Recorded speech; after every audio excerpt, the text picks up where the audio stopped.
Now to the Volta region because the Akosombo floods disaster continues to significantly impact education. Some affected students have turned to hawking and also other menial jobs just to make ends meet. Amongst them is Abednego Agbo, an 18-year-old first-year student of the Komboni Vocational Technical School. Is now selling Aigbe biscuits in the bustling traffic of Sogakope in the southern district of the Volta region. He laments his dreams of becoming an immigration officer is at risk due to the flooding situation. Well, Carlos Caloni has been to the community and now reports.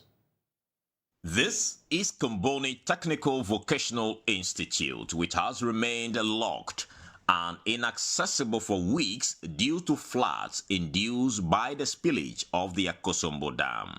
The fate of the 1,700 students hangs in the balance. While students in other regions receive their lessons, those affected by this disaster in the school resort to menial work due to closure of their classrooms.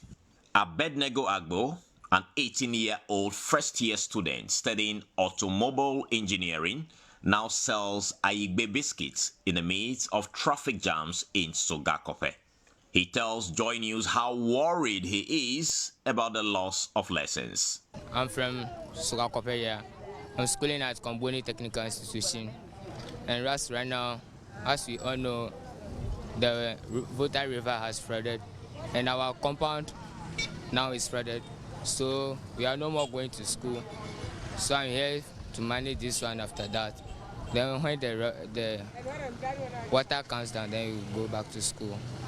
So we are waiting and we are begging the government that it should come to our aim to come and help us so that we'll go to the school before the ending of this year. Yeah. Which year are you and what are you reading? Okay, I'm in first year and I'm offering automobile engineering. Yeah, so right now when you go to the school, you see that our department all over there is water.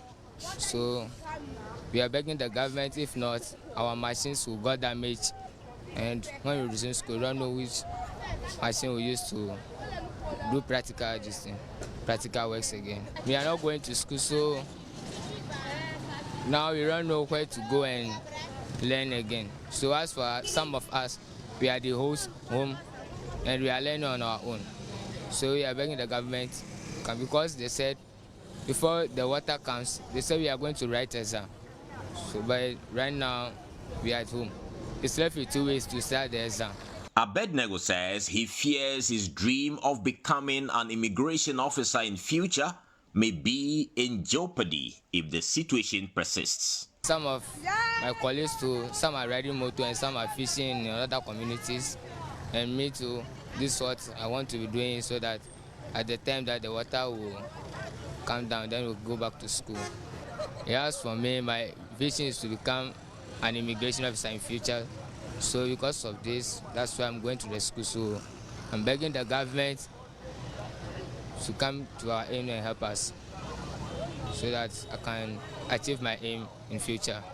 Speaking to Joy News, the principal of Komboni Technical Vocational School, Harry Peter Ajima, insists there is an urgent need for intervention plan to keep the students out of the streets. 1,700 who are first and second years who are still with us. They are affected. They have not finished their semester. They're supposed to finish their semester 30th November, but we are now in the house. And we don't know whether we can come to school before then. So they are badly affected.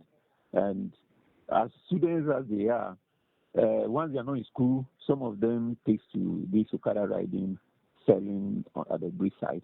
So as they are not in school, they are doing that. And is the reason why we think there must be some authentic plan to let them either be attending class somewhere or